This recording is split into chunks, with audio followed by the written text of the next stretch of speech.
மனிதர்களாக பிறந்த அனைவரும் வாழ்க்கையில் ஏதோ ஒரு தருணத்தில் நிராசை அடைகிறார்கள், தோல்வி அடைகிறார்கள். அதில் பெரும்பாலானவர்கள் தோல்வி அடைந்த பிறகு அதிர்ஷ்டத்தை குறை கூற துவங்குகிறார்கள். நான் இப்போது எந்த நிலையில் இருக்கின்றேனோ அதைவிட உயர்ந்த நிலையில் இருந்திருக்க வேண்டும் என்று சிலர் கூறுகிறார்கள். அதிர்ஷ்டம் கைகூடவில்லை என்கிறார்கள். நியாயமாக தனக்கு கிடைக்க வேண்டிய அனைத்தும் கிடைக்கவில்லை என்று சிலர் கூறுகிறார்கள். அதிர்ஷ்டத்தை குறை கூறுகிறார்கள். அதிர்ஷ்டம் அதிர்ஷ்டம் என்றால் என்ன? வனத்தில் பூக்கும் பூக்கள் இறைவனின் காலடிக்கு செல்கிறதா, அல்லது ஒரு அழகியின் கூந்தலுக்கு அழகு சேர்க்கிறதா, அல்லது அது வானரத்தின் கரங்களுக்கு செல்கிறதா என்று விருட்சத்தில் பூக்கும் பூக்களுக்கு என்றும் தெரிவதில்லை.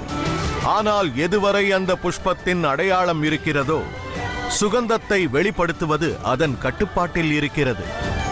ஆனால் அதிர்ஷ்டம், அது நம் கட்டுப்பாட்டில் இல்லை. எது நம் கட்டுப்பாட்டில் இல்லையோ அதை எண்ணி கவலைப்படுவதில் என்ன லாபம்? உங்கள் கட்டுப்பாட்டில் உள்ளது உங்கள் செயல்கள்தான். நற்காரியத்தை செய்வதன் மூலம் அதிர்ஷ்டமும் உங்களுக்கு கைகூடும். ஏனென்றால் செயலே பிரதானம்.